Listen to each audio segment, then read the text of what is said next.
Hello and welcome to another edition of the Forza Napoli podcast. I am your host, Joe Fischetti. Thank you, as always, for tuning in.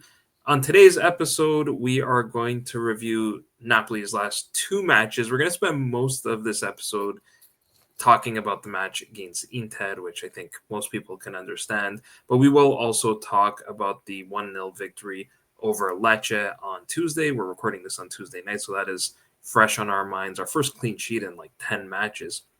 But like I said, I want to spend most of the time talking about the Inter match because obviously that is such a big match early on in the season. And I am joined by a guest to help me out with that. Vincenzo, welcome back. Always happy to be back, Joe, and especially after such a momentous game or two and being first in the table once again. Really excited to get into a few different talking points, which I'm sure there's a few after that game against Inter.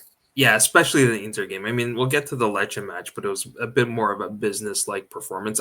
I don't want to understate that because, quite frankly, I was almost expecting it to be a bit of a kind of banana skin type of match coming off like the big high against Inter, knowing we're going to have to rotate, knowing the injuries that we have, and we'll talk about the latest additions to that list. So I was and an away match as well. So I was very, very happy with that result against Lecce. But let's start with the Inter match because obviously this was the match of the round. There's what's nice about this Serie A campaign is that because the top of the table is so bunched up, every week there's some big match between two of those top 5 or 6 clubs. That's true. And this one happened to be Inter Napoli, the last two champions over the last 3 seasons, 3 or 4 maybe. And I think what I want to start with is just Antonio Conte, in my opinion, outcoaching Christian Chivu, because you look at the stats from this match and you would think that Inter were the better team, the higher XG, I think higher ball possession, shots, all of that stuff. But it didn't feel like that if you actually watched the match. And I think that's largely because of the decisions that Conte made both prior to the match and in preparation for the match, as well as in game. And perhaps the biggest one was starting David Neres at striker as a false 9, which was a bit of a... I mean, there were some reports. Sky Sport is always pretty good. I don't know if it's Di Marzio or whoever, but they're always pretty good at getting the lineup like a day before the match or close to it. And so they did suggest that this was a possibility. But I think for most of us, we were wondering what was going to happen because we knew that Lucca's been struggling a little bit. And obviously, Lukaku injured, Højlund injured. So we weren't sure what was going to, I thought Lucca would start. Instead, he goes with Neres. And it turned out to be a very smart decision. Absolutely. I think that despite, Lucca's struggles, we should obviously maybe talk about him separately at some point. But I think it was more a matter of the matchup. Okay. I think, Acerbi and Inter's defense in general have proven to be quite adept at handling big, strong strikers. Even Haaland had a hard time against Acerbi, and obviously Lucca is nowhere near Haaland.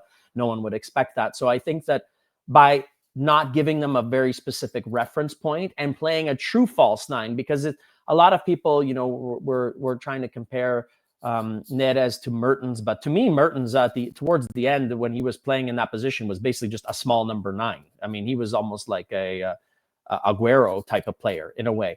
Neres truly played as a false 9 in the sense that he stayed back away from the defense, but then they didn't have anyone to mark, and then he would use his quick feet to lay off to someone else or go to the wing or come back and leave space for McTominay or others to run into his spot.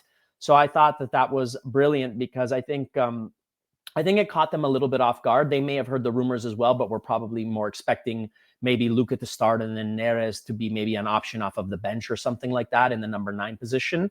And so I think that coupled with, which we'll talk about separately, the call for starting Juan Jesus were 2 little tactical and personnel tweaks that perhaps caught Inter by surprise, and both worked out really well overall for the way we played.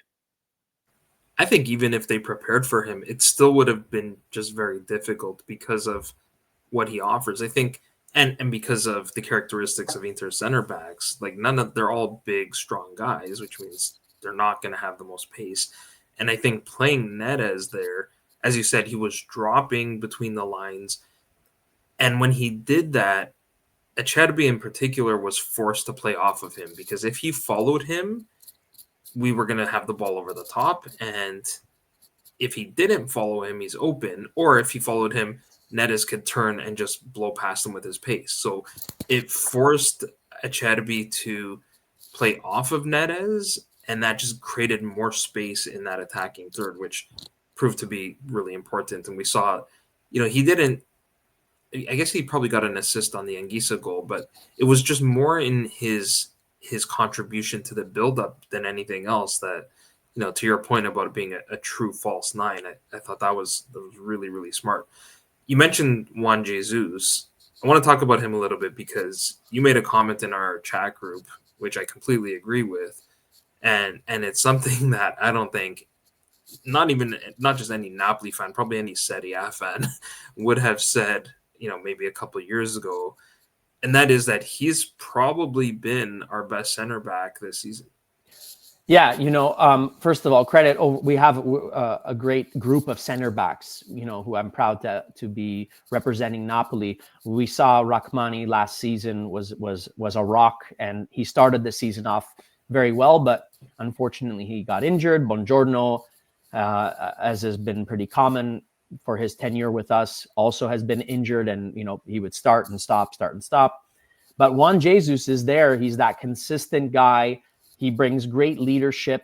He's very calm and underrated on the ball. Excellent reading of the game. He only fouls when, it's necessary. He just has that. I feel very calm when he's playing for us. Very calm. It's like, okay, he's there. He's solid. Like Conte said, he's immortal. I mean, the guy, he barely seems to get injured. He's not terribly slow for his age. He's pretty good athletically in the air, just overall. And the fact that he played also equally as well on the wrong side, where we've never really seen him play before, is also really special. And I just think that we have to get out of the whole thing of being like, okay, it's Juan Jesus. People have that name in their head, and they've made up their mind that this guy sucks, or that he's just a subpar player because earlier in his career, he was more inconsistent and whatever. But the fact of the matter is, it doesn't matter. We've seen him fill in very well under Spalletti. We've seen him do very well under Conte. And in my opinion, he's only getting stronger and stronger, similarly to Spinazzola, where they just keep getting better and better since Conte and them have been working together. And I just think we have to give credit where credit is due. If it was anybody else, and with playing the way he's been playing, he would be getting shouts as one of the best center backs in the league. But because it's Juan Jesus, everyone's just like, oh, it's Juan Jesus. He shouldn't even be playing for Napoli. And it's about time we start recognizing him for what he's been doing. I think so too. In this case, he was also playing on the opposite side that he normally plays on. But he's been super reliable. Buongiorno, I think he's having a hard time coming back from the injury. A little bit unlucky as well. As long as he stays healthy, I have no doubt that he'll return to top form and become a top center back in the league. But, he had the own goal against PSV, and he conceded the penalty kick to Inter. Buongiorno, on paper, he's our best center back. He's in his prime, and I love him. I have his kit, and I just think that, as you're mentioning, he's coming back after a pretty long layoff, and it's going to take him a bit to get into that rhythm. But as well as Bokema was doing for us, I just think having Buongiorno, easing him back into playing next to Juan Jesus is just better. It's just having someone there who's more of a guarantee, who's calmer, who's also experienced, and allow Buongiorno to. It's weird. Everyone's always, saying Buongiorno's the main guy, and either Rachmani or Jesus is kind of the secondary guy, and they're okay as a secondary guy. But right now, Juan Jesus is like that rock, and Buongiorno is kind of getting back into the rhythm. And I think he's getting better and better game by game. But we have seen him, wasn't good at all versus PSV, was better versus Inter despite the penalty, which we'll get into at some point. And Buongiorno was even better, I think, versus Lecce. So he's getting back to his best. But having Juan Jesus next to him while he's adjusting, I think was a perfect call. Yeah, and it's also, you tend to see this from coaches where in these big matches, you want to play the more experienced veteran guys. They've been there, they've done that. They're less likely to buckle under the pressure. And Jesus was just solid, calm. You really couldn't ask for much more from a player like that. Sorry, go ahead. I was just going to say, after that PSV beating, I think Conte was like, who are my leaders who are champions on and off the pitch, and put as many of them on the pitch as possible. I think that was also a lot of his thinking. The false nine was more of a tactical choice, and Conte has proven over the years that he's good at doing little tactical tweaks for specific matchups. But I think that the Jesus call and all of that was just like, put on the most experienced guys. They know what it is to bounce back from a tough situation, and they have that heart and experience. And I think that was part of it as well. Yeah, exactly. It was almost like a mini version of like when a team is struggling and they need to turn things around. You focus on the defense first, be solid at the back, and then you work your way up the pitch. And to your point about Conte's tactical genius, he's especially good at this when he's cornered, and the injury situation has him cornered. That would have been a good segue to De Bruyne. But one other thing I want to touch on before we get to that is something I still put into the coaching genius category, and that is the exchange that Conte had with Denzel Dumfries, and then he went at it with Lautaro, and they kind of, I don't think either of them kind of represented the league terribly well in that exchange. Mr. Fair Play Award winner Lautaro. yeah, the guy who's like making blasphemous comments and all this stuff. Don't get me started on that. But I still put this into the coaching genius category, because I felt like up until that point, Inter were kind of threatening. They were creating a little bit, and then they were rattled by that whole situation, and they never really did much after that. Yeah, I think that, Napoli, we were talking a little bit before we started recording. Napoli were a team that you used to be able to rattle in a tough game like this, especially if the other team was a little bit physical, a little bit rough. They would be able to get under our skin, in many other years under many other coaches. I think that, what Conte brings above everything else is that mentality, right? And he just fills you with that back against the wall. We're going to find a way to win. We're not going to get rattled. We're going to dig deep. And he just embodies that himself. And then that everyone else around him feeds off of that. The whole coaching staff, the team, and he's one of the best in the world at that of all time, in my opinion. And so, it's funny. Inter used to be a team that would be able to get under our skin. And I think of so many Napoli players over the years, players who I love, like Insigne, who would get a little bit heated and he would do what Lautaro was doing in the past. And no shade on Insigne. He was a phenomenal player for us for many years. But, I have so many memories of us getting rattled. And then when we would get rattled, we would concede or make stupid fouls or have, basically shoot ourselves in the foot. And now to see us be the team that rattles the other team and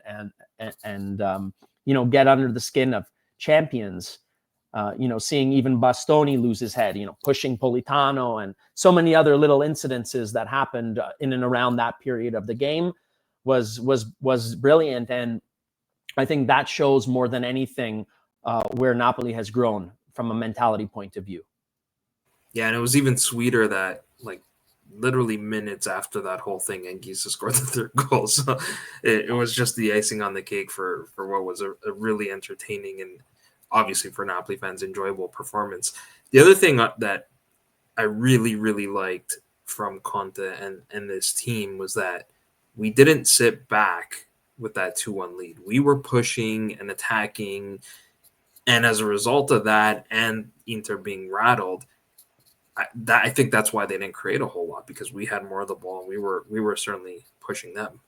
They weren't ready for the insane verticality of Conte's play. In a time and an era of football where it's pass. Not saying Inter necessarily play that way, but just in general, Conte's teams that when they're at their best, they can go like we did with the McTominay goal from being, we're defending and like one or two passes and then boom, we score.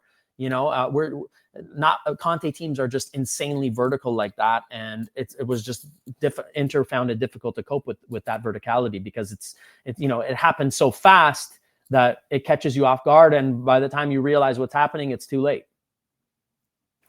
Yeah, exactly. And again, we've said it before where Conte's teams are always better when they have a lead, and that's because it forces the opposition to open up a little bit, take a bit more risk, get forward, and then we can strike them on the counterattack. And that's exactly what we did. We're going to get to the goals, but I think we do also need to acknowledge that we had a little bit of luck on our side. San Gennaro was watching us in this one. Inter hit the bar in the first half. They hit the post in the first half.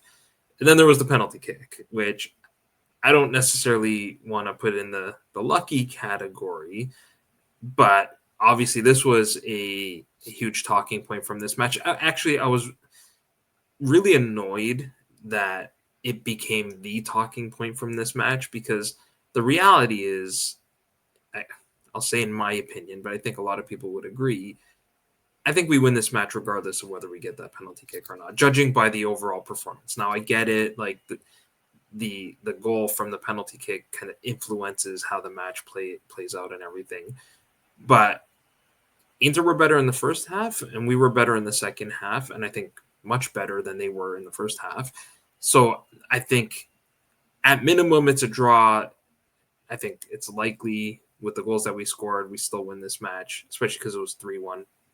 But just what are your takes on the penalty decision? Because there was a lot of discussion about, did Di Lorenzo put his foot in the way? Did he simulate? I can't remember which Italian journalist accused him of being unsportsmanlike and then was smart to apologize after the club called him out and then he apologized. But what did you make of the penalty decision? Well, first of all, I'll just say that Giovanni Di Lorenzo, you can say anything you want about him, but he's not some guy who has a reputation for faking or flopping. He's a champion. He's a captain, and he's a great leader. And he's not someone who has historically done anything like that in his career. So that's that for one. Second of all, I would prefer these types of actions to not lead to penalties overall in football. I find them to be quite soft.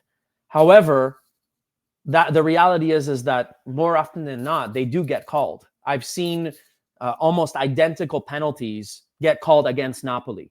The one again versus Inter, I believe it was last season, where Zambo Anguissa was going to kick the ball, and then I forget which Inter player kind of like jumped in front of him. I don't even think Zambo knew the guy was going to be there, and his leg. I think it was Dumfries, if I'm not mistaken. Yeah, exactly. His leg makes contact with the back of Dumfries, and Dumfries goes down. And by the way, Dumfries didn't even have. He wouldn't have even had the control of the ball after if Zambo didn't even touch him. So I think that was even softer. So it's like, for me, if we're going to get them called against us in these big matchups, decisive penalties like that, then we deserve to get them called for us, or don't call them. If there's contact but it's not clear that the contact is super strong, then don't call. Just say contact is allowed. I didn't see anything super forceful from the contact, therefore these are not penalties. But we've seen them get called. There is contact to the back of Di Lorenzo's leg. His body is positioned in such a way as to protect the ball, which is what anybody in that position in front of the net should be doing. I don't think he stuck his leg out in any kind of extreme way, or moved in any kind of way that he shouldn't. So for me, again, overall, it's soft, but they get called, and I don't think it was egregious. What would be egregious is if you watched it after it was given and you saw a clear dive or that there was no contact with Di Lorenzo, right? Then in those two situations, you could say it's a scandal, but there was contact. The way it happened with the whole 8 seconds later, all that, I understand that doesn't look great. But at the end of the day, if the referee trusts his linesman to say that I saw the foul, then he trusts his linesman. And then even if there was VAR, we would have seen that there was contact. So I don't I think it's because it's Napoli who got it that it's being turned into this massive scandal, because I don't remember a massive scandal after Inter got theirs last year. And because it was against Inter, right? And part of the reason why it became such a big scandal was because Inter's president, Pepe Marotta, came out and made a statement, and then the league or the AIA suspended the official for like a month. I think Mariani is it, which is crazy to me, and it shows the kind of influence they have. And I was really happy that Conte called that out, because now he's having to kind of counter that influence in the media as well. And so he mentioned it not only after the Inter game, where he talked about how, and he did it in typical Conte fashion as well, where he was like, some clubs have to have their presidents go out and make statements. I prefer that the coaches do the time, and the players do the I think he even said something about like, I don't need like my daddy or something like that. I was dying. That was so funny. Man. And then he said it again after the Lecce match, and he actually specifically named Rocchi, who's the referee designator or whatever, the head of the AIA. And I think that was specifically to kind of say, listen, you guys better not start messing around now and giving Inter the calls because they made a stink in the media. And the reality is, like, anytime there's a, call it questionable penalty decision, I tend to agree that it was the right call. Obviously, we're biased, but you're always going to be able to find examples for one way or the other. Like, there were lots of Napoli supporters posting past videos like that Anguissa one that you mentioned that was called Against Us. Similarly, there were videos going around of, it might have been Dumfries again in a game where he blocked a shot with his elbow kind of out. Exactly. And like it wasn't given penalty, exactly, yeah. But Buongiorno's was called. So, you're always going to be able to find these examples, and I'm sure you can find other ones that, Interisti are probably posting videos of other things that were maybe more harsh that weren't given against in their favor and so on. Yeah. But even we'll probably talk about even the Buongiorno penalty. On paper, I agree. In hindsight, it's fine to give it as a penalty because his arm is outstretched, but it hit like above the elbow. I mean, to me, that's also soft. I don't think, to me, it's kind of in the same category as the Di Lorenzo one, where I would prefer to exist in a world where neither of them are penalties, but they're both soft, but they're both technically penalties. My biggest pet peeve with this whole like making the body bigger rule is that so many penalties are given nowadays where, and maybe this is because I'm a defender, so I'm sympathetic to it, but where it's just impossible for a defender to move his arm like in a split second. When you're running or you're shifting to quickly move, your arm is going to go. You can't exactly move around like this, like a freaking stick man, or like a fish. You almost gotta do like have a Velcro attachment, and anytime the ball's getting in the box, just like attach it so that your arms lock to like your side, like have something on the shorts or something, or you like a handcuff that you could just put your arms in or something, so that you just anytime the ball, like, because otherwise how can you shift? How can you? It clearly, if you watch it, yes, it's outstretched, but it wasn't intent. It wasn't like he was standing and then he lifted his arm up, and it was above. Again, technically, it's fine. It's a penalty, but I don't find that to be drastically more controversial. I don't find our penalty to be drastically more controversial or less soft than that, to be honest. Both of them were quite soft, and if you erase both, we win 2-0. Yeah, exactly. And one of my favorite podcasts is the Rigore podcast, and they put it best. And what they said is, if we're talking about natural positions, and I don't even think they were talking about this penalty, because this is such a common thing now. Like, every game there's a controversial penalty decision, but in actuality, it's more natural sometimes for your arms to be out when you're running than to be, like you said, like tied with your arms to your hips. Exactly. So I really don't like the rule, because it's just, I get it, we want goals to be up, but sometimes penalties make the difference. In this case, I don't think it did, but they could be the deciding factor. And I don't know. It just doesn't feel like this is the intent, or that's how the game was meant to be played. Kevin De Bruyne took the penalty kick, and he scored. It was an excellent penalty, and then he immediately grabbed the back of his leg. We've since learned that it's a pretty serious. They were calling it a high-grade strain. His doctor in Belgium, I think, kind of vaguely mentioned potentially tendon. If generally that's when you require surgery, which is what he's going to do. It's the same muscle, I believe, that he already had surgery on a couple of years ago. He was crying probably because he knew that sensation and what it meant already in that moment, that this is really bad. Actually, our good friend Carm of Napoli Club Toronto's, I guess he's a chiropractor. Yeah. So he's well studied in this stuff. He knows the anatomy and all that. Exactly. And what he explained to us is that it's actually even more painful when it happens again than the first time. So you can just imagine what he was thinking. How is this going to affect Napoli? Well, first of all, I'll just say I'm devastated for De Bruyne. I think he's a real champion, and you can tell how much he really wants to be a part of this team. I think he really cares. I think he's integrated very well with the group, and everyone already looks to him as a leader. You could tell by the way everyone huddled around him and were there for him.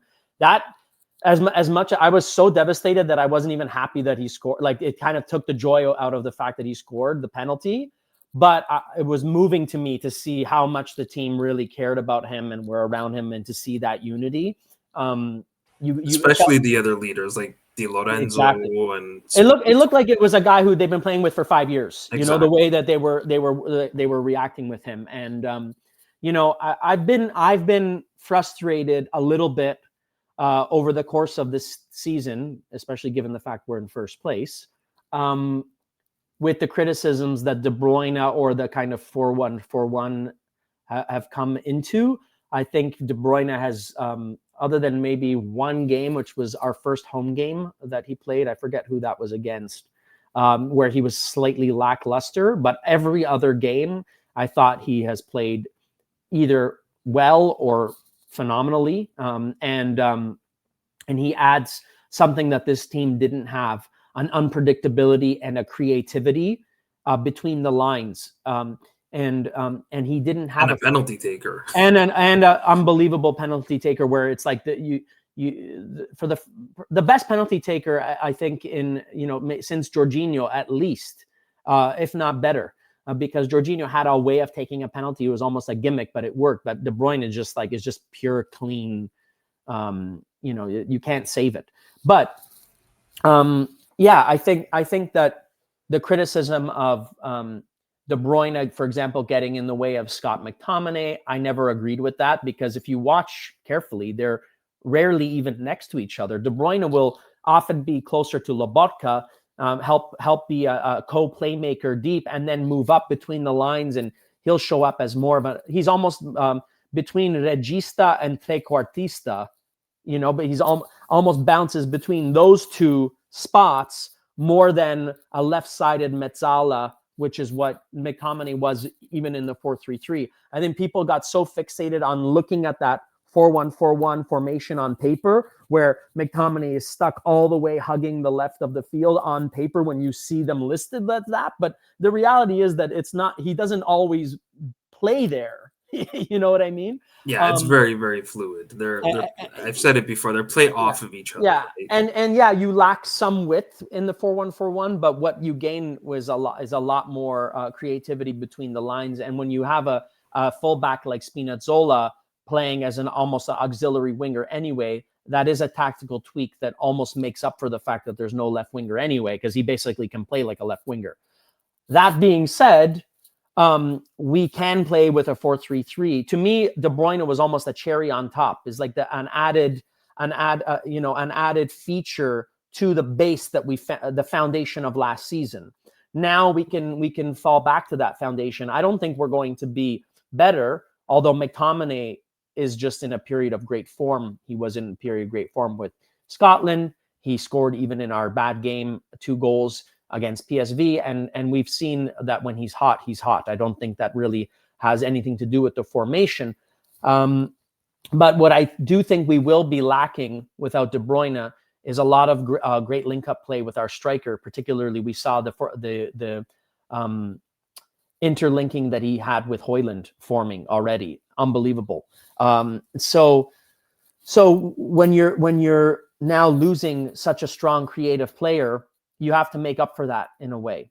To me, our most creative players were De Bruyne, Spinazzola, and Neres. I would say you could add Gilmour / Lobotka in there from a kind of deep lying position, but those are the 3 guys to be more likely to kind of get you an assist or a kind of hockey assist, so to speak. De Bruyne, Spinazzola, and Neres. And so without De Bruyne and with Neres not always being a starter, it's going to be more reliant on Spinazzola. So I think we're going to have to find a way to get whoever's playing now on the left wing to make up for that and to get the striker more involved and not be so isolated when we play with an actual 9, whether that be Højlund or Lucca. Well, and I think the wingers are going to have to play a much bigger role, and that's why you go to the 4-3-3. So Politano, Spinazzola, or Neres, or Lang, or whoever, they're going to have to be providing more of that service because you don't have De Bruyne. And I think that's where he's going to be felt the most, or his absence is going to be felt the most. Where, you ask any Manchester United fan who's seen what Højlund did in his first, 8 or 9 games at Napoli, and what they'll tell you is that he could have done the same thing for them had he been used in the same way, and if he had someone like De Bruyne feeding the ball to him. So you take away that passer, and you can only hope that the 4-3-3 kind of makes up the difference in terms of the delivery. The other thing is, we play so many games, it would be absurd to think that in some ridiculous way losing a world-class midfielder makes your team better. Exactly. I think people are connecting dots that weren't meant to be connected. And what I mean by that is they see, okay, De Bruyne exits the match, McTominay scores a goal, and they conclude, therefore, that one caused the other, that McTominay is suddenly flourishing again because we're playing the system that we played last season. Actually, after we scored the penalty, I think it was around the 35th minute. Mm-hmm. For the next about 15 minutes, because the half went a little bit late with extra time added, we were not the better team after De Bruyne went out. Only after the halftime break did we come out and play better. But from when De Bruyne left and we scored the penalty to halftime, I was just hoping let's just go in with the 1-0. We were not on the front foot. No. Immediately when he went out. No, exactly. The crossbar and the post both happened. It was more okay, we went in at halftime. We happened to be 1-0 up. Let's get over the De Bruyne injury. This is now the way we're going to play. Let's go out and go for it. And then we began to flourish. Yeah, and the reality is the goal that McTominay scored was not a function of the formation. It was just a ridiculous play, which is both a credit to Spinazzola, who played that pass and had the vision to play that pass, and then McTominay, who had just the quality and also the IQ because of the way he curved his run so that he can allow the ball to bounce twice and get around it to hit it, and then just the sheer quality of that finish. That volley was so insane. Technical. It has to be dipping and bouncing where it did to beat the keeper from that distance. I mean, that was the most sort of McTominay of last season that we've seen this season so far. And we still, again, we can be really bummed about De Bruyne getting hurt and really happy about McTominay playing well without them having to necessarily be connected. Exactly. I just think, like you said, we were talking, he got hot, he scored for his country, he scored for us versus PSV, and we've seen that he does score in these bunches. So hopefully now for a stretch, regardless of the formation, he can be decisive for us. The best thing about McTominay is when he does score, they always seem to be decisive goals, big goals, He also scored versus Inter away last year in the 1-1 we got at the San Siro. So it's just what a player. That's why when I got the home kit for this year, I had to get McTominay on the back, because for me, he was just one of the key men for why we won last year, and I thought I deserve to have him on my kit with that Scudetto patch. You know, that has to be the top selling shirt right now. I don't think I can think of. I even got the the phone case.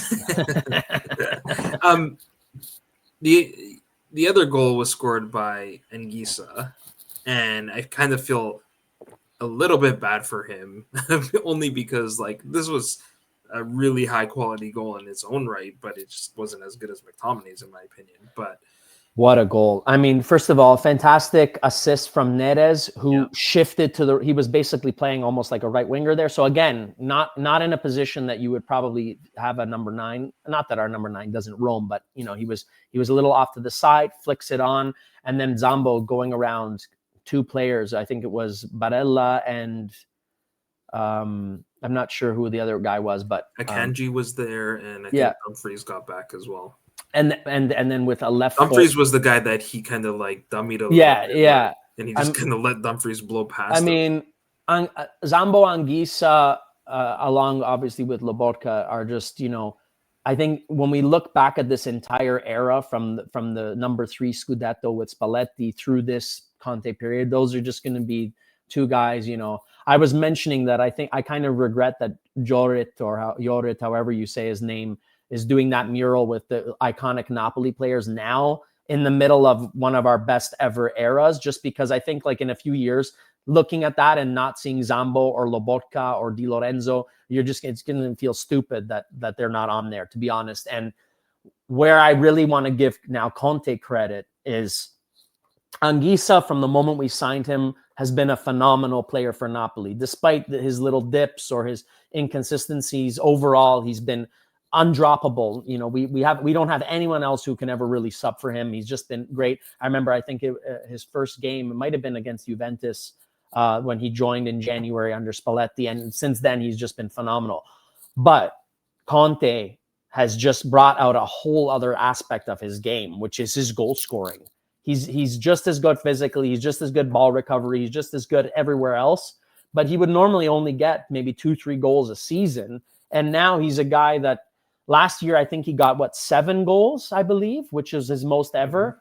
And by the way, he's playing this season, I'd be surprised if he doesn't hit 10 goals in the league, which is basically, if we get him and McTominay both hitting 10 goals each, you have two midfielders who contribute so much all around the pitch, who are also getting double-digit goals, which is insane. And really credit to Conte, because to take a guy who's almost 30 and played a phenomenal career already, and then bring out a whole other aspect to his game that he never had under even more seemingly attacking coaches like Spalletti is really amazing. And thank God he never left for Saudi in the summer, as was rumored. I'm going to ignore the name Spalletti, but I think the only thing that might prevent Anguissa from hitting double-digit goals is the fact that he's going to miss about a month of the season for AFCON, which has me very, very concerned right now, because I don't think, never mind on Napoli, I don't think there's another player in the entire league like Zambo, and that is going to be a huge void to fill. He's now been named player of the match in 5 of Napoli's 9 Serie A matches, because we'll get to the Lecce match, but guess what? He was player of the match there too. 4 goals now on the season. So he's certainly on pace to, we're about a quarter of the way into the season. So he's on pace to score 16 goals this season. There's nothing he can't do. He's great at winning the ball back, protecting the ball, underrated dribbling, underrated skills. I mean, if I'm not mistaken, this also needs to be given credit. Di Lorenzo won that penalty by being in an incredible attacking position. It's credit to the way Di Lorenzo plays, especially under Conte, that he joins the attack. He's always done that. But it was I believe, a back heel flick by Zambo, who sent Dilo free on that position as well. So that's basically an assist. That's basically an assist, and you're not predicting that. And then he does that back heel, which I believe it was he did a famous back heel flick to Kvara in the Champions League in our Scudetto season as well, away at it might have been away at Ajax. So I just remember that he he's not a guy that you look and you think he's this skillful guy who's going to do back heel assists, but he can, and he can score right foot, left foot, curler, header. I mean, he's just an all-round fantastic player, and also seemingly a great person, great leader, and someone you can just tell like a lot of players look up to him like a big brother. So I just think one of pound for pound for what we paid, one of the best signings in recent Napoli history. Not just recent, I think in just entire club history, without having as much knowledge on the older stuff. But yeah, unbelievable. Even on the tech, we know he has the technical ability, because I remember in his first season, we were kind of blown away at his ability to kind of turn with a little back heel. And then he kind of got away from that a little bit and focused more on being physical and ball winning, which was fine because he was great at that too. But you're right, now he's added the goals and just the work rate on this guy, not just in terms of how he plays within the match, but how often he plays. Like, I will knock on wood, because like with the injury crisis we've got going on, I'm getting also nervous about that and just the number of matches that we're playing. It's crazy. Yeah. That's a whole other discussion. Like in terms of just like you mentioned, Yorit, that, I was talking to Joey Cacavallo, who's long overdue for a podcast appearance, but great guy. And we were both complimenting Anguissa, and I said that like, this is a player that we're going to tell our grandchildren about, right? 100%. Like, one day we may not, we're kind of taking it for granted right now because it's happening in real time. We're a little bit used to him just playing like ridiculously every match. But one day we're going to look back and realize what a phenomenal player he was for us during this kind of period. He scored in the Lecce match as well. It was the only goal in that match. Let's talk a little bit about that Lecce match, unless there's anything else you want. There's one thing that I think kind of links both together. Sure. The one player we haven't touched on is Billy Gilmour. Yes. I think that for me, my biggest worry was Lobotka is out for a chunk of time. I've always liked Gilmour. I even watched him play for Chelsea in his young days. I've kind of followed his career. I was so happy when we ended up signing him instead of Arthur. I thought it's perfect. He's young. He's the perfect guy to be the vice Lobotka and to learn and play that role. And he has some similar characteristics. But Lobotka is just so good defensively. So, he's unbelievable. I've been on the podcast many times singing the praises of Lobotka.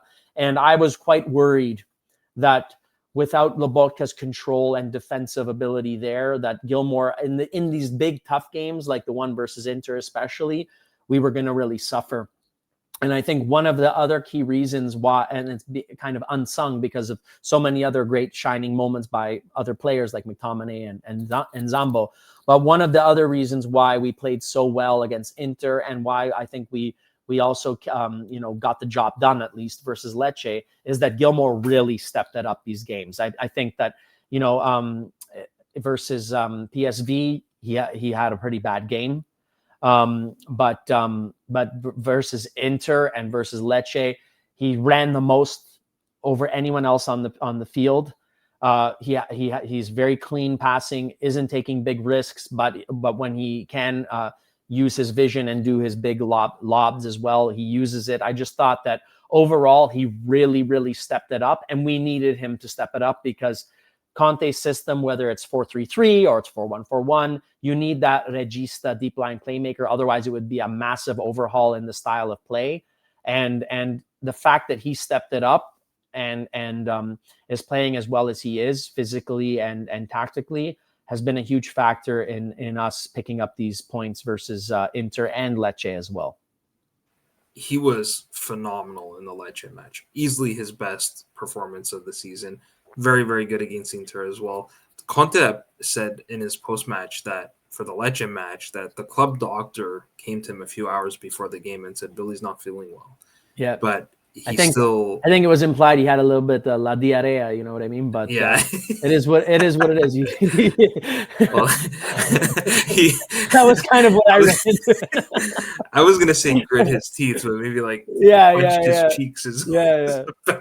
So if he overhit any passes, you give him a break. No, but all jokes aside, Zambo, as we've been singing his praises, deserves a man of the match because he got the decisive goal. But to me, the man of the match versus Lecce was the best overall player was Gilmour to me. If it wasn't for Zambo getting the goal, to me, Gilmour deserved man of the match versus Lecce. Not to take anything away from Zambo because he's ultimately the guy who got us the 3 points along with Neres with his assist. But yeah, I just think that we really needed him to step it up. And to me, he's shown a lot of growth from other performances, like even from when he filled in for Lobo when he was out for a month last year. We got killed by Atalanta 3-0 during that period. And I think that was largely because Gilmour just wasn't ready for that kind of a press. But I think that now we've seen him, he's grown a lot. And when Lobo is out, I'm a lot less worried. Yeah, and what I love is that he is, for a small, sort of diminutive type of player, he's quite physical, and he can take, there was a really hard foul on him, and he just got back up. He looked exhausted. He was red. But he fought through it. He played an incredible match. He did basically 11 kilometers versus Inter and versus Lecce in 3 days, and he's not 11 kilometers jogging. It's, he's running all over the place. Exactly. Those were the two star or sort of best performers in the match. Arguably the most influential, or one of the most influential, was Vanja Milinkovic-Savic. We knew when we signed him that he was an excellent penalty stopper because he was, I think, had the most penalty stops last season with Torino, and he did it again here. And that was a really crucial moment in this match because we weren't creating a whole lot. Lecce actually were looking a little bit on the up. They get the penalty kick. I do feel for Camarda, obviously, as a young guy, and being, an Azzurri fan. I don't, but anyway. He is also a Milanista, so yeah, forget it. But actually, the penalty was it wasn't terrible. Well it wasn't taken. terrible. Yeah, it was okay. It wasn't amazing, but it wasn't terrible. It was, just Vanja, for such a big guy, has this amazing ability to get low really quick. He does. And I'm not saying Vanja, of course, is as good as Donnarumma, who's probably the best keeper in the world, but in some aspects, for being pretty much the same height, the ability to get that low and be that decisive on penalties. I think it's 5 of the last 9 he faced, he saved. He's saving 60% of his penalties. That's insane. And even if that doesn't carry on statistically, it's probably impossible, but he's probably one of the best in the league. And Meret, by the way, is not bad at penalties either.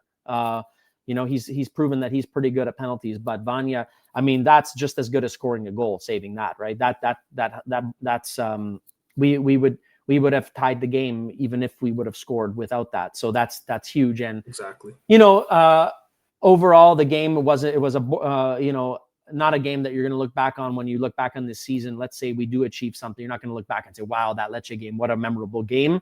It wasn't. It was a lackluster kind of workmanlike game. However, after we got the drubbing versus PSV, we had to dig deep and really respond versus Inter, which is a very tough opposition. They made the Champions League final, as Conte said, 2 times in the last few years. They're one of the strongest squads, if not the strongest. You can debate between maybe them and ours overall. And we played that game amazingly, and we really, pushed hard, and everyone ran, and it was physical and mentally taxing. This is, as you mentioned to me before we got on, this is a classic banana peel game where you go away at Lecce. They hold a grudge against Conte. They're going to want to dig deep. It's a Southern team. They want to at least get a point versus the champions. We're tired. We're mentally exhausted. This is easily a game we could have drawn or lost. And so even though it wasn't a great performance, at the end of the day, by hook or by crook, we got the job done. And I think it was also divine justice that the penalty was saved, because for me, Juan Jesus being like this with his arm 5 inches away from his stomach and the ball barely flicking his fingertip, the ball didn't even, the trajectory of the ball didn't even change. It skinned his hand. To me, I don't want to get into the whole conspiracy theory aspect of it, but given how much outrage there was over us getting the penalty last game, I find it hard to believe it's not a coincidence that they gave us one of the softest penalties I've seen this game. Maybe it's just a coincidence. Either way, to me, the Buongiorno one, I can buy that because his arm is extended, even though it hits above the elbow. But And he was late. He was late. Fine. It was like unintentional, but technically a pen. But this, are you kidding me? What is he supposed to do? If the man has arms, it's right in front of his stomach. It's not extended at all. And it doesn't even change the ball just still goes down where it would be going. It doesn't even like bounce away from him at all. Yeah. And I mean, and for me, I have it's to watch it never a again because I penalty. thought it looked like it came off like the hand that was like behind You his could barely body. see it. You could barely see from all the angles. It was like being analyzed like the Zapruder film when Kennedy got shot, and I still couldn't see the friggin' barely see contact with his hand. To me, that's never a penalty. Even if it was, if we got a penalty like that, I would say, wow, we got really lucky, because I really don't think that was a penalty. So it's always great when, if you do get a really bad penalty called against you where you don't feel it's justified, to save those is really, really great. And I think Vanja is another fantastic signing of the season. And regardless of the whole Meret-Vanja debate, Meret is injured, so this shows how important it is. Imagine we had Contini for this game. You know what I mean? Too. So yeah, well, we would have had it. We literally, we joke about we would have had Lucca. He would have been perfect in that. No, but we literally would have been throwing in a Primavera keeper because Contini is out, Meret is out, and Conte mentioned this after the match as well, that everybody made this big controversy about the fact that we're bringing in Vanja and this and that, and he's like, thank God we did, and he's like, I can only pray to God that nothing happens to him, because that's all we got left. Meret, it's a pretty serious. It's like a 2-month injury or something, right? It's not like it's like a week. So yeah, crazy. Just back to the penalty. Not to belabor the point, because we talked about it earlier as well, but I don't even get whether his hand's in front of him or if it was the hand behind him.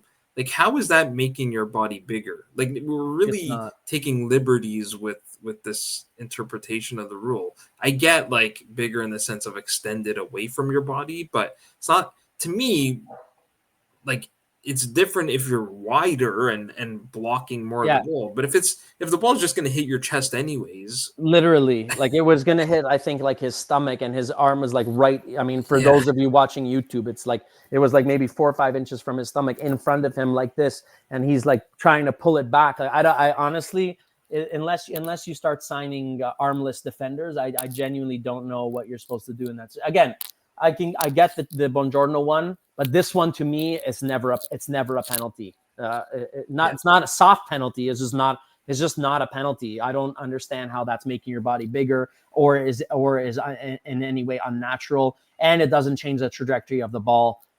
So it was bullshit, but forgive the language, but yeah, thankfully it was saved.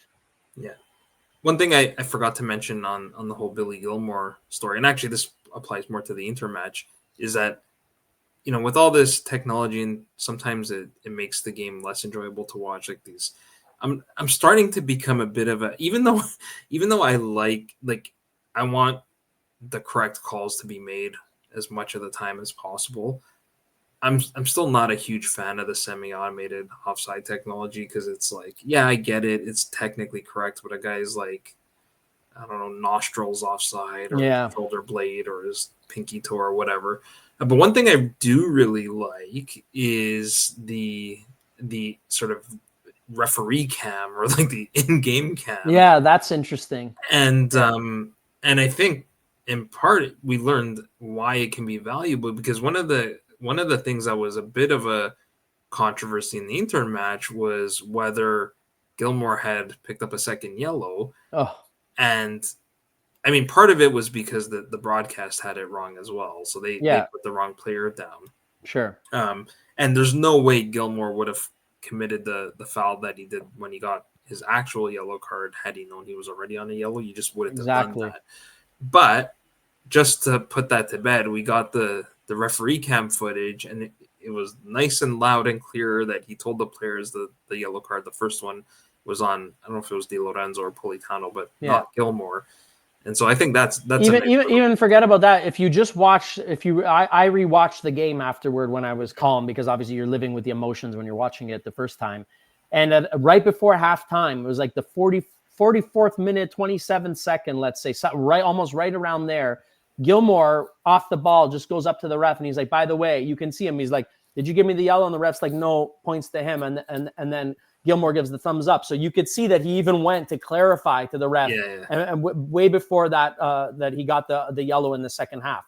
So to me, it's just like, it's hard not to feel like, you know, these things are only controversies when it's Napoli. I know that every team every fan base acts that way, but really the outrage over this is just ridiculous. And it's very clear if you watch the game.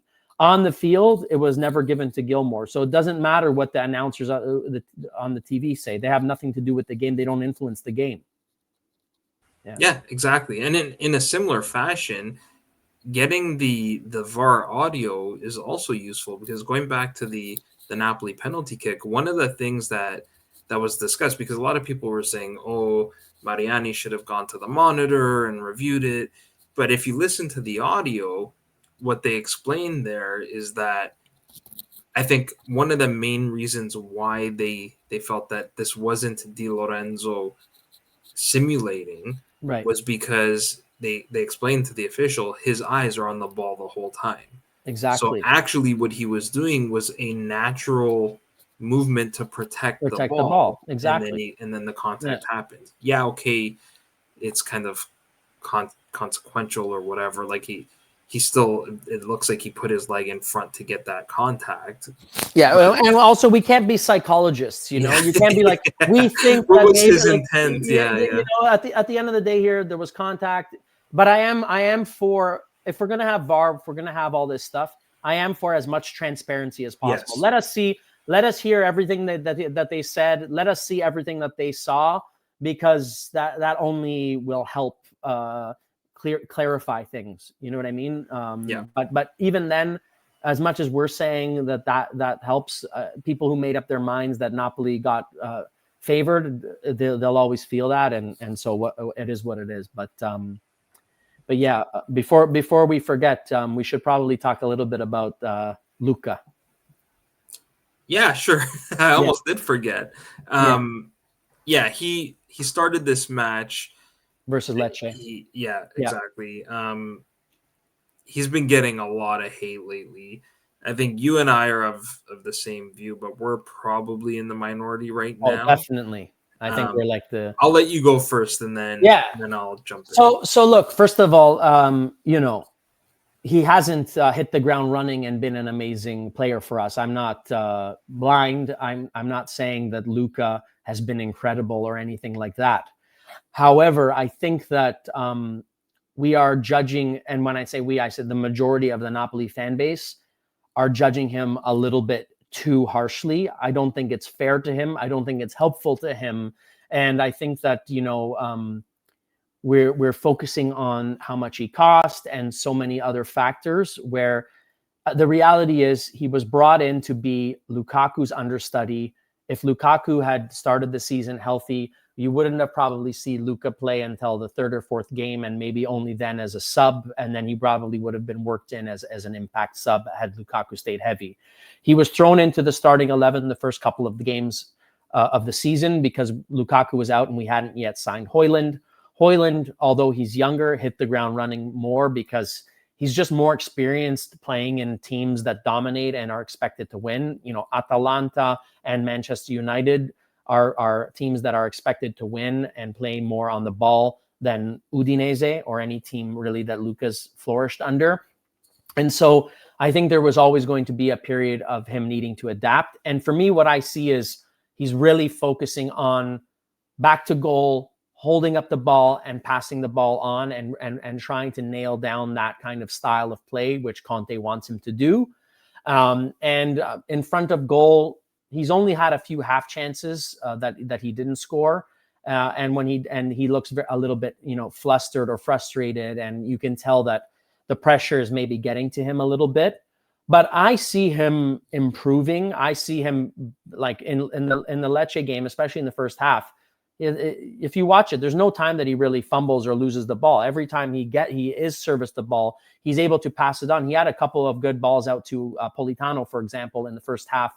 But largely, he's been isolated. I don't think that overall we played to his strength. In particularly in this Lecce game, we weren't crossing to him. There was no.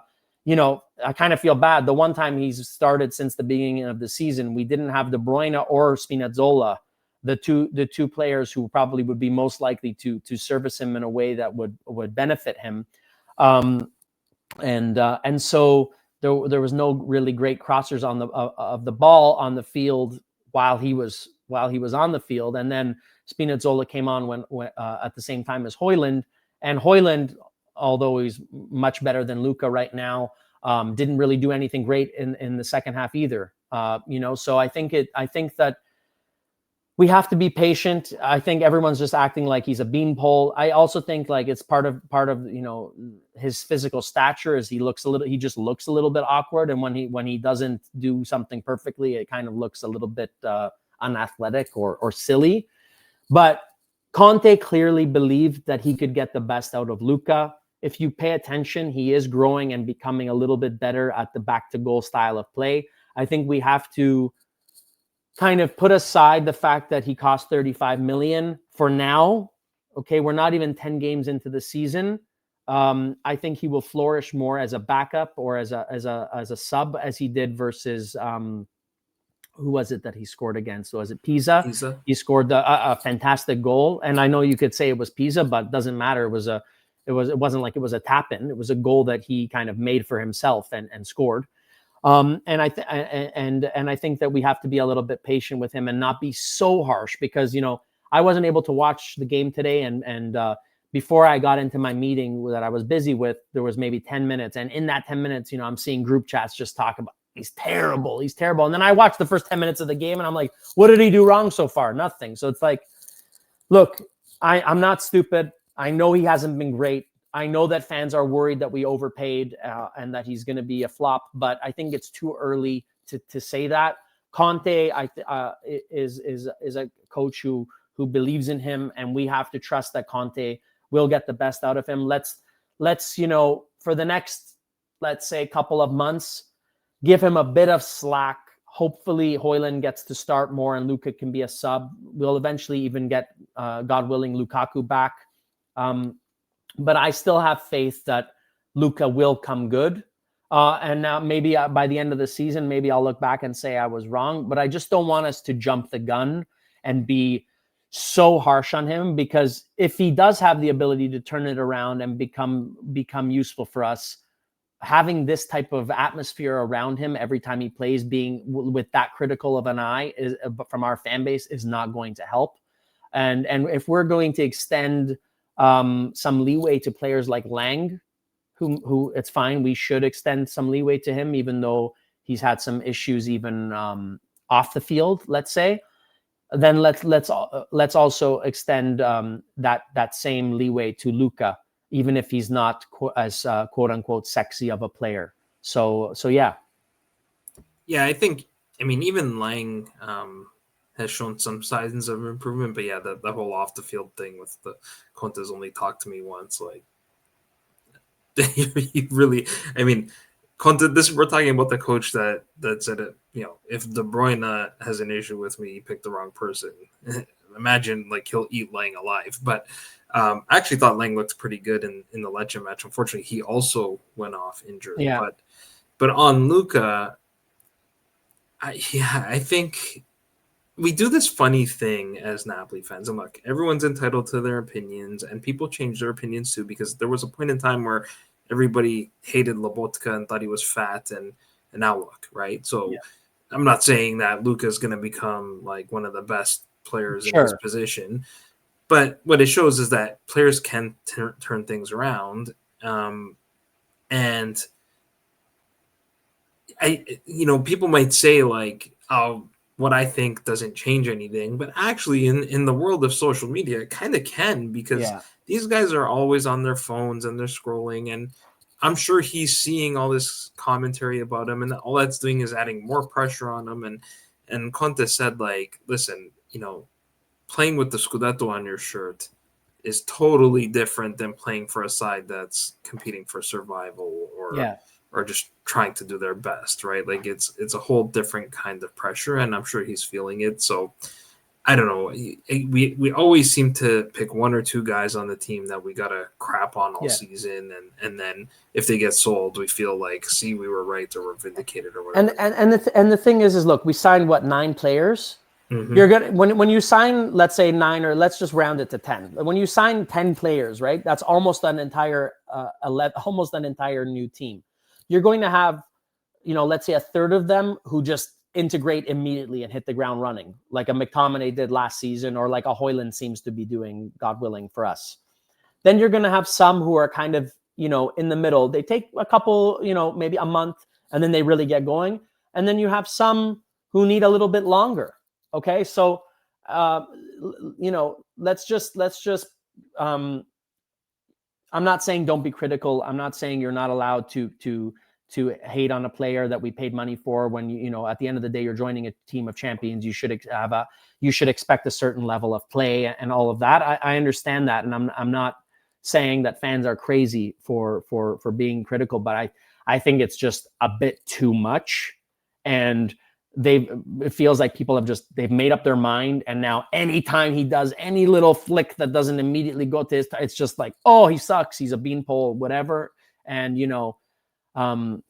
let's have a little bit of faith in Conte and Manna. They haven't screwed up too many signings, and Conte has gotten players like Graziano Pelle, who didn't do anything in a major league until he was like 31 years old, to play well for Italy. So let's hope that he can also do the same thing for Lucca, who's still fairly young, especially for someone, there's a kind of, I forget who started this saying, but it's kind of a known thing also that outfield players who are that big, they tend to kind of peak a little bit later in their career.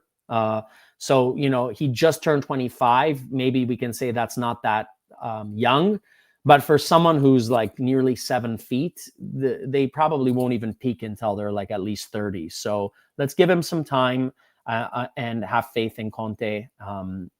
And yeah, that's pretty much it. I just think we should just be a little bit kinder and a little bit more forgiving and have a little bit more faith.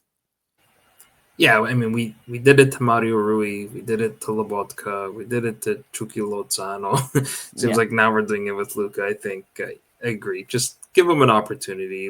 He's still a Napoli player. That's what drives me nuts about all of this. Like, we're actively cheering against our own player sometimes. And don't think I'm making a comparison in terms of talent, but he did score 12 goals last year for a team that doesn't create many chances in Udinese. And that's as many goals as Lautaro had in the league last year. And I'm not saying in any way, shape, or form that they're comparable players, but if he's able to hit that many goals, and if you watch the goals that he scored, they're pretty, some of them are quite impressive. So, I just think that he's adapting to style of play as well as the pressure is what he's suffering from right now. That said, I do chuckle every time I see the AI image in our chat. It's funny. It's funny. It is funny, and I get it. I totally get it. I'm not like I'm not 180 degrees from everybody, but I am, just give the guy a chance. Exactly. Yeah. I am happy that Højlund is back because we've got Como next, which is not an easy match. So that'll be good to have him in the lineup. But then we're gonna call it there. We're a little bit over time, but it's been like a week and a half, and there was so much. And we covered 2 games. And 2 games, exactly. But you got 2 for 1. Exactly. Thank you as always for joining me on the pod. Oh, Joe, it always flies by. It's always a pleasure, I know. I'm just, every time the pod comes up, whether I'm featuring or not, I'm just so grateful that you're back. And it's just I still pinch myself. Even though it's been over a season now, I don't take it for granted. I mean, I really don't. I think the Conte era and the 2.0 of Forza Napoli podcast is just, we're in our golden years right now. I'm pinching myself. I'm enjoying You it. even went with a whole new look for this one. You got the You know, the winter beard coming in. the beard, that's called the lazy dad look. You know, that's what that is. I'm too bored. I'm too lazy to shave. I already have to shave my head, and I'm too lazy to shave my beard look. But that's it comes with a few extra pounds in the belly as well. exactly. So hopefully, Panzo. hopefully that thins me out, you know, a little bit. It's like wearing a black sheet on half of your face. All right. Well, if you want to hear more or see more of Vin's thoughts, you can find them on X at VinBNapoli. You can find me on X at Joe_Fischetti5, and you can find the podcast at Forza Napoli Pod. If you're listening and you want to watch us, or our beautiful faces talking about Napoli, just go to YouTube and look up Forza Napoli Podcast, like, subscribe, do all that stuff. It helps to grow the show, but honestly, I just do this for fun. I don't really care about that stuff. And hopefully everybody enjoyed the show, and hopefully I will talk to you again soon after that Como match. But until next time, I'm Joe Fischetti. Forza Napoli sempre.